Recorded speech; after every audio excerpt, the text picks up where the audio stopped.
मैं अंजुल अग्रवाल, सरव एजुकेशन से। पिछले लेक्चर में हमने डिस्कस किया कि स्कार्सिटी क्या होती है। हमारे जो रिसोर्सेज हैं वो लिमिटेड है, लेकिन हमारी जो वांट्स हैं वो अनलिमिटेड है। तो इनको हम मैनेज करते हैं, इस प्रॉब्लम को सॉल्व करते हैं इकोनॉमिक्स में। तो अभी जो स्कार्सिटी का प्रॉब्लम है ये इंडिविजुअल्स भी फेस करते हैं और ग्रुप्स भी फेस करते हैं। तो हम क्या करते हैं, इकोनॉमिक्स में डिवाइड कर देते हैं। जब हम इंडिविजुअल्स की प्रॉब्लम को स्टडी कर रहे हैं तो उसे माइक्रो इकोनॉमिक्स बोल देते हैं, और जब हम एज अ ग्रुप किसी प्रॉब्लम को स्टडी कर रहे हैं तो उसे मैक्रो इकोनॉमिक्स बोल देते हैं। आगे चलने से पहले ये समझते हैं कि इंडिविजुअल और ग्रुप का मतलब क्या है। देखिए एक एग्जाम्पल लेते हैं, चलो साथ में सब। हमारी एक क्लास है, क्लास में 60 बच्चे हैं, लेकिन मैं सिर्फ एक बच्चे की बात कर रही हूँ, तो वो क्या है, इंडिविजुअल। इसी तरीके से अगर मैं पूरे स्कूल में सिर्फ एक क्लास की बात कर रही हूँ, अब उस क्लास में देखा जाए तो 60-70 बच्चे हैं, लेकिन फिर भी जब मैं पूरे स्कूल में से सिर्फ एक क्लास की बात कर रही हूँ तो वो क्लास मेरे लिए क्या हो जाएगी, इंडिविजुअल हो जाएगी। तो यहां से हमें क्या समझ आ रहा है कि इंडिविजुअल का मतलब कभी भी ये नहीं होता कि सिर्फ एक पर्सन। इंडिविजुअल का मतलब होता है कि किसी भी ग्रुप का सिर्फ एक एलिमेंट की जब हम बात कर रहे हैं। इसी तरीके से जब हम इकोनॉमिक्स में किसी सिर्फ एक एलिमेंट की बात करेंगे, फॉर एग्जांपल पूरी सोप इंडस्ट्री में सिर्फ लक्स की बात हो रही है, तो वो माइक्रो हो जाएगी और सोप इंडस्ट्री मैक्रो हो जाएगी।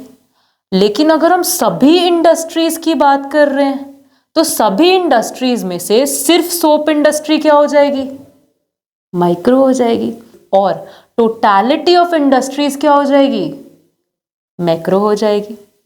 अब देखिए आप माइक्रो और मैक्रो का डिफरेंस समझे। तो अगर आपको आइडेंटिफाई करना हो कि ये चीज माइक्रो है या मैक्रो है तो आप कर सकते हैं। आइए अभी चेक कर लेते हैं। देखिए यहां पर क्या है, अगर वाटर सप्लाई शॉर्टेज है सिर्फ आपके घर में, पूरी कॉलोनी में सिर्फ आपके घर में, तो आपका घर यहां पे क्या हो गया, माइक्रो, और पूरी कॉलोनी क्या हो गई, मैक्रो। इसी तरीके से अगर पूरे शहर में पानी सप्लाई ठीक आ रहा है लेकिन सिर्फ आपकी कॉलोनी में पानी सप्लाई शॉर्ट है, तो वो जो कॉलोनी का प्रॉब्लम है वो क्या हो गया, माइक्रो, क्योंकि पूरे शहर यानी कि पूरे ग्रुप में से सिर्फ एक कॉलोनी का प्रॉब्लम है, माइक्रो, और पूरे शहर का प्रॉब्लम हो तो क्या हो जाएगा, मैक्रो। वही जब अगर हम उसी शहर की बात इस तरीके से करें कि पूरे पंजाब में, पूरी एक स्टेट में सिर्फ एक शहर का प्रॉब्लम है, तो उस सिचुएशन में वो शहर क्या हो जाएगा, माइक्रो, और वो स्टेट क्या हो जाएगी, मैक्रो। तो अगर आप नोटिस कर रहे हैं यहां पे हम कभी भी डेफिनेट नहीं हो सकते कि भाई ये चीज माइक्रो है। हम देखना पड़ेगा कि किस टोटलिटी के एक एलिमेंट की बात हो रही है।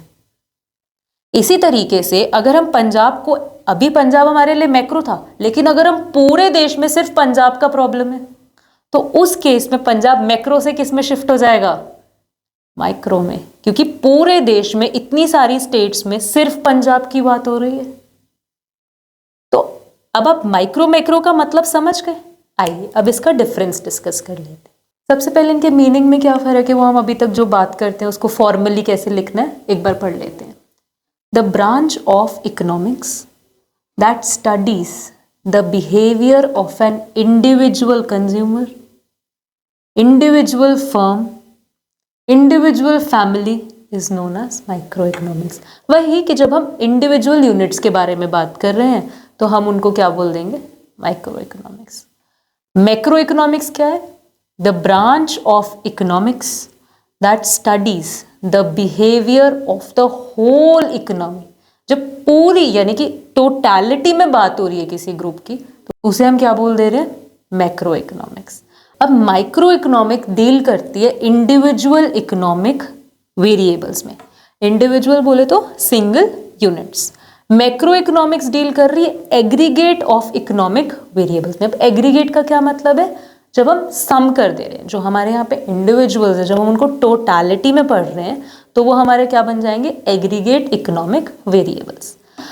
अच्छा, एक अजम्पशन है हमारे पास कि जब हम माइक्रो पढ़ रहे हैं तो हम जो मैक्रो की चीज़ें उनको कांस्टेंट रख देंगे, जो मैक्रो वेरिएबल्स है उन्हें कांस्टेंट रख देंगे, और जब हम मैक्रो के बारे में पढ़ रहे हैं तो हम माइक्रो के वेरिएबल्स कांस्टेंट। इसको हम देखिए ऐसे समझ सकते हैं कि फॉर एग्जांपल मेरे को आपका स्टडी परफॉर्मेंस निकालना है, 365 डेज होते हैं एक साल में।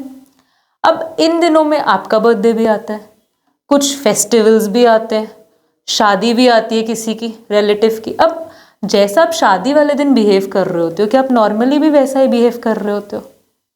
जैसे आप बर्थडे वाले मूड में होते हो, आप क्या नॉर्मली भी वैसे ही मूड में होते हो?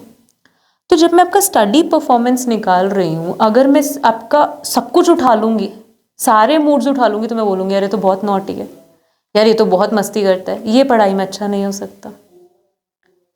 इसीलिए जब मैं आपका स्टडी परफॉर्मेंस निकाल रही हूँ, मैं क्या करूँगी, उन दिनों को हटा दूँगी, नॉर्मल देखूँगी कि नॉर्मल डेज में आप कैसा बिहेव कर रहे हैं, कैसा पढ़ रहे हैं, उस बेसिस पे।